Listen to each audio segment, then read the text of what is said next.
Salut à tous et bienvenue sur la chaîne ABC Contrebéran.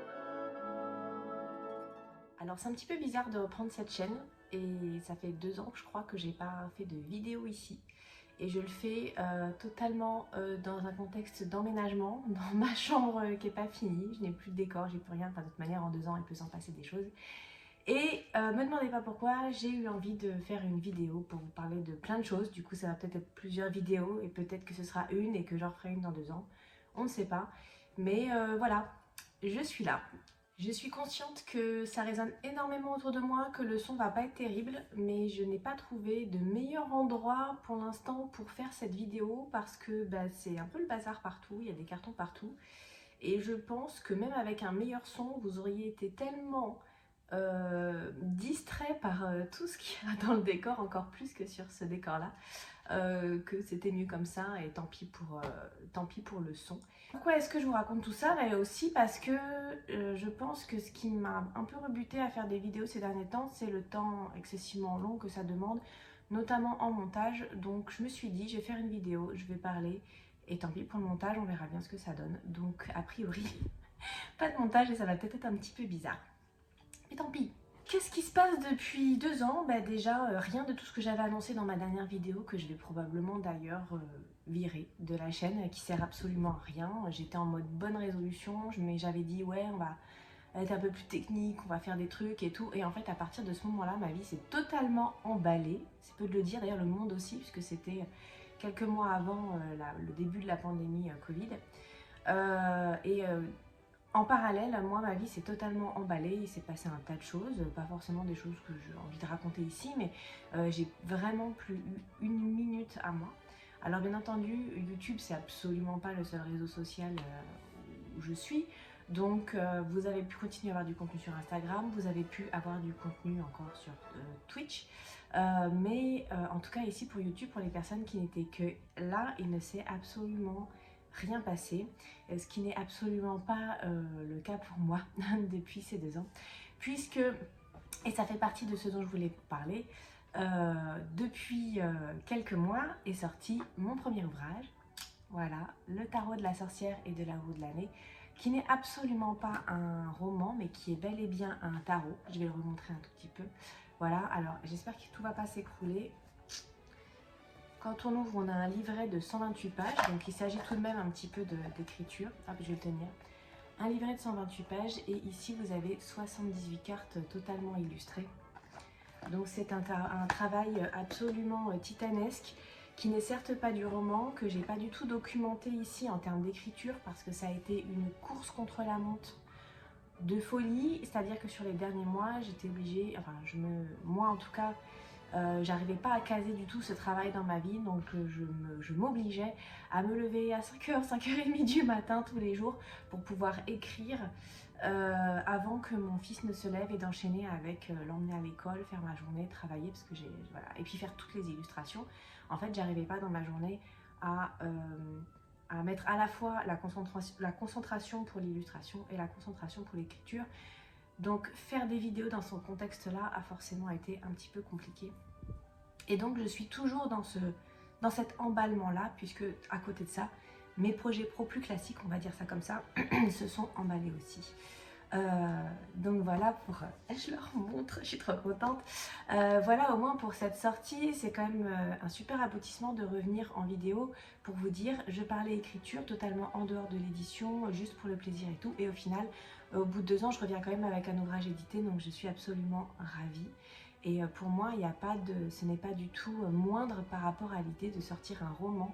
C'est un travail titanesque, en plus c'est totalement personnel comme ouvrage et j'ai fait absolument ce que je voulais sur cet ouvrage. Donc au contraire, c'est une incroyable chance. Tarot de la sorcière, il est sorti il y a déjà, au moment où je tourne cette vidéo, c'était en novembre, donc ça fait environ 5-6 mois.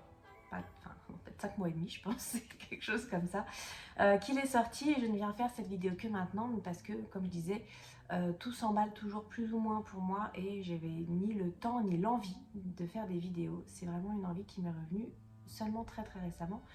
Donc me voilà. Et pourquoi je vous parle de ça ici? Pas pour vous annoncer que la chaîne va devenir une chaîne de tarot, absolument pas. Je pense que le titre ABC Contrebéran est très clair. Je pense qu'ici on ne va pas du tout changer le thème de cette chaîne.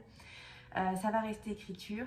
Je pense que je vais être plus sur ce type de vidéo un petit peu vlog, à parler plus librement, à moins mettre en scène, moins monter comme je pouvais le faire avant, parce que donc c'est ce qui me bloque. J'ai pu l'identifier ces derniers temps.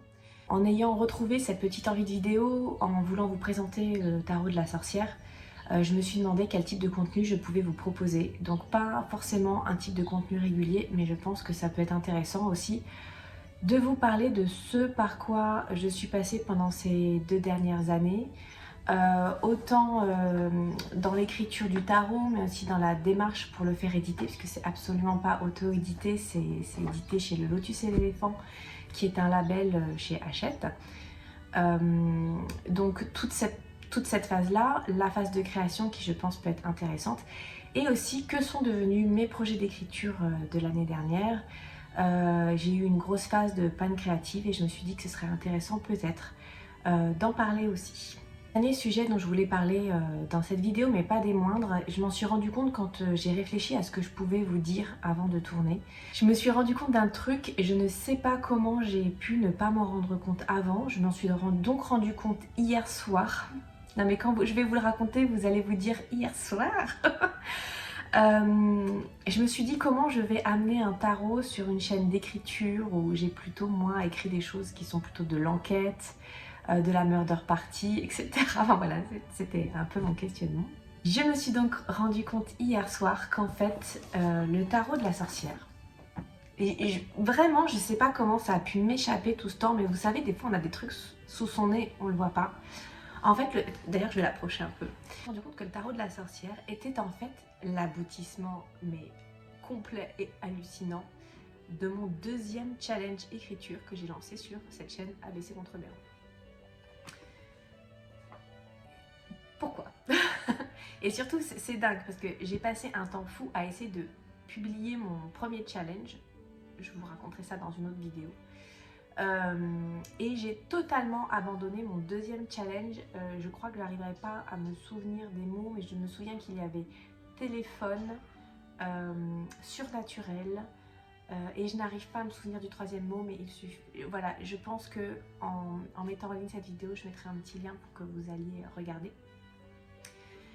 Et en fait, je me souviens très bien, sur ce challenge, j'étais plus sur un récit où je racontais un peu mes démarches, ce que je découvrais. Donc c'était du journal en fait, j'avais totalement abandonné le côté romancé.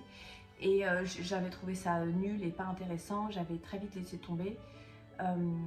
Et j'avais commencé un 3e challenge avec de nouveaux mots qui s'est pas terminé et sur lequel de temps en temps je me mets à écrire parce qu'il me plaît. Donc un challenge qui date d'il y a 4 ans.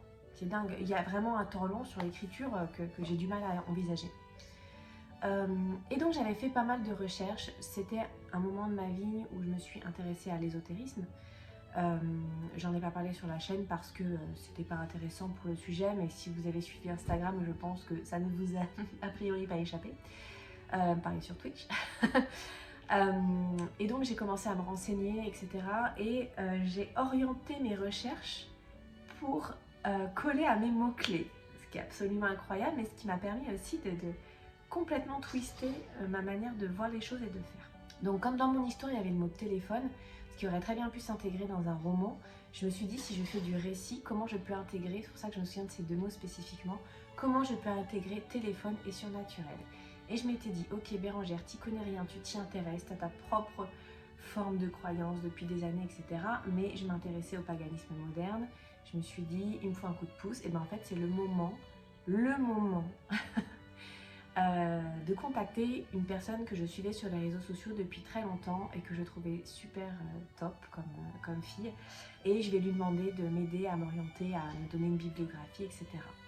C'était beaucoup plus facile il y a 4 ans que maintenant où tous ces comptes ont énormément grossi. Donc je lui ai écrit et elle m'a proposé un Skype et je me suis dit ça je vais la raconter. Et puis en fait ce qui est dingue c'est que ça m'a obligée à faire cet appel téléphonique. Il faut savoir que j'ai une phobie du téléphone, je déteste les coups de fil téléphoniques, enfin les coups de fil, ça m'angoisse énormément.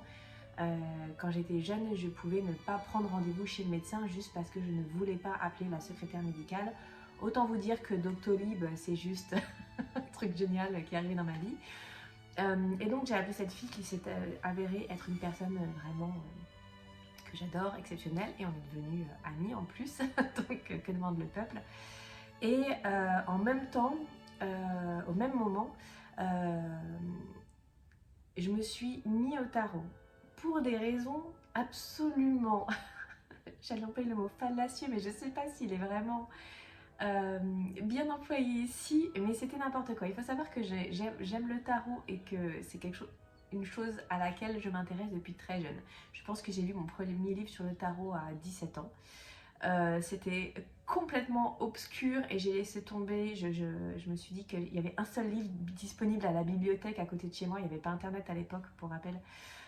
Et je n'avais pas donc d'autres options pour apprendre. Je n'avais rien compris. J'ai laissé tomber et plus tard dans ma vie, j'ai croisé des personnes qui tiraient les cartes et à nouveau ça a ravivé la flamme.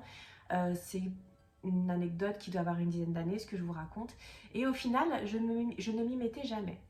Et dans mon histoire, donc dans ce challenge, je me suis dit, en plongeant plus profondément dans le paganisme moderne, en faisant enfin ce que tu veux faire depuis des mois et des mois, et en te mettant au tarot, peut-être que de fait, le surnaturel viendra à toi. Ce raisonnement est complètement con, mais il a marché. Surtout, c'est comme ça que je me suis remis au tarot. Et comme à l'époque de mes 17 ans, c'était totalement obscur, mais j'étais dans un moment de ma vie où ça m'a passionnée et j'ai étudié comme une folle pendant un an pour arriver à tirer les cartes. Et autant vous dire qu'au bout d'un an, mon challenge, il était complètement abandonné, je l'ai oublié, je l'ai abandonné, j'ai fait une vidéo ici pour dire que je l'abandonnais, c'était derrière moi, je suis passée à autre chose, je continue à écrire mais je suis passée totalement à autre chose. Et donc ma vie s'est beaucoup plus orientée autour du tarot au point que donc j'en ai publié. Ça va très loin cette histoire. Voilà. Et donc forcément je me dis mais je n'aurais jamais publié cet ouvrage, elle remontre son tarot, je n'aurais jamais publié cet ouvrage sans avoir lancé ce challenge sur ma chaîne YouTube, mon deuxième choix pour magique. Et que je m'étais pas juste forcée à me mettre au tarot. Moi je me souviens, j'avais un petit tarot très rigolo où il n'y avait que les arcanes majeures, enfin je ne comprenais rien à rien. Je voulais juste écrire et en fait j'ai écrit ça. Et je trouve que cette histoire est vraiment super sympa parce que entre temps, moi, ce deuxième choix pour magique, je l'avais totalement oublié. Et c'est donc hier soir où je me suis dit, bon, c'est ABC contre Béran, tu vas faire une vidéo. Qu'est-ce que tu vas faire pour faire le lien? Qu'est-ce que tu vas raconter pour faire le lien entre ton tarot, ta chaîne et tout? Et je me suis dit, mais attends, mais c'est totalement, ce tarot, il découle totalement de ce challenge-là. Il n'aurait jamais existé sans ce challenge-là. Et c'est une histoire du coup que je trouve extra. Si vous me suivez sur les autres réseaux, vous savez que je trouve ce genre d'histoire toujours un petit peu géniale.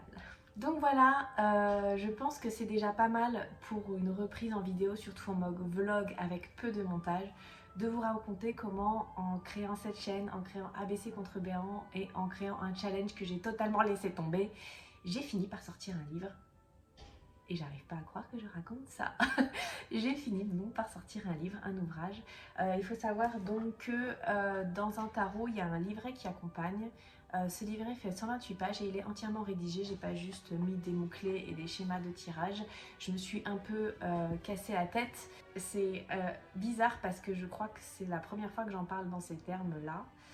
J'ai un peu de mal à comprendre, enfin à assimiler le fait que c'est un ouvrage, que ça fait de moi une autrice.